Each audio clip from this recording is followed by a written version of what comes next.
London, 1872. The heart of the largest empire the world had ever known. A city paved with gold, ruled by a queen, and powered by the engines of industry. But there was another London, a city of ghosts hidden behind the veil of coal smoke. If you stepped off the main boulevards, the marble turned to mud. The air didn't smell of spices and tea. It tasted of sulfur and rot. This video is a descent into that shadow world, through the eyes of the artist Gustave Doré, who walked these streets when they were at their darkest. We will explore the slums, the prisons, and the riverbanks, where the forgotten millions fought just to survive the night. Welcome to Seven Dials. To the wealthy, this was a place to avoid. To the poor, it was the only world they knew. Notice the architecture, not of buildings, but of humanity. The street is a suffocating canyon of brick. Here, silence was a luxury nobody could afford. The air was constantly vibrating with the cries of costermongers, the clatter of iron wheels on stone, and the shouts of children who had never seen a green field. In 1872, space was more valuable than silver. Families didn't rent houses. They rented corners. A single room might hold 3 generations, sleeping in shifts on a floor damp with the city's filth. It was a hive of survival, where the only privacy you found was inside your own mind. If the slums were a prison of poverty, Newgate was a prison of stone. This is the exercise yard, a deep, architectural throat that swallowed the condemned. Look at the formation. The prisoners walk in an endless, dizzying circle. This was known as the mill. They were forbidden to speak, forbidden to look up at the slice of grey sky above. The only sound was the rhythmic dragging of leather boots and the clinking of iron chains. Newgate was an ancient beast. By the 1870s, it was rotting from the inside out. The walls wept with moisture. The cells were freezing in winter and ovens in summer. For the men walking this circle, time had stopped. They were ghosts long before the hangman ever put the rope around their necks. Travel east, and the atmosphere shifts again. This is Whitechapel. The air here was thick with the smell of pickled herring, curing tobacco, and unwashed wool. This scene captures the relentless energy of the Jewish quarter.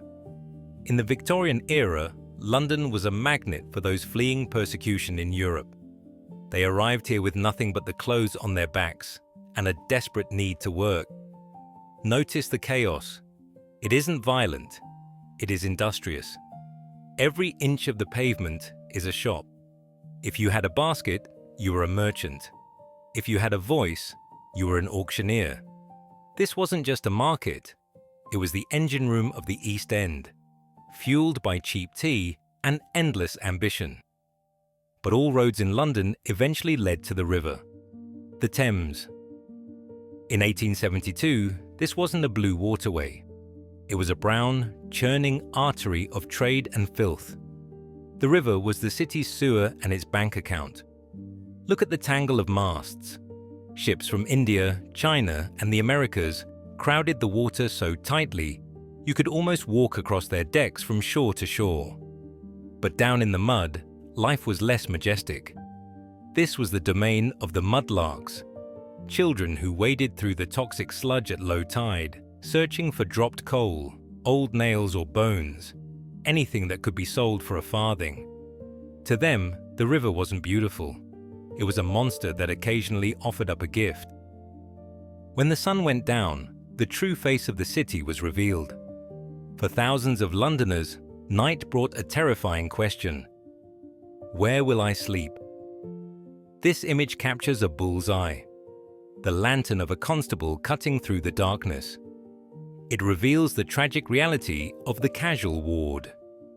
Men, women, and children huddled in doorways, wrapped in thin rags, trying to share warmth against the damp English chill. If you had 1 penny, you could sit on a bench indoors. If you had 2, you could sleep on a rope. If you had nothing, you face the streets. And in the dark of 1872, the streets were not empty. They belonged to the desperate, the thieves, and the predators who hunted in the fog. For some, the reality of London was too much to bear, and so they sought an exit. Hidden in the back alleys of the East End were the opium dens. The air here was sweet and heavy. It was a place where time dissolved. Sailors, locals, and lost souls gathered on hard wooden beds to inhale the poppy smoke. For a few copper coins, the cold, wet streets of London faded away. Gustave Doré captured this lethargy perfectly. The vacant stares, the limbs heavy with sleep. It was a temporary death, a few hours of peace stolen from a life of relentless hardship.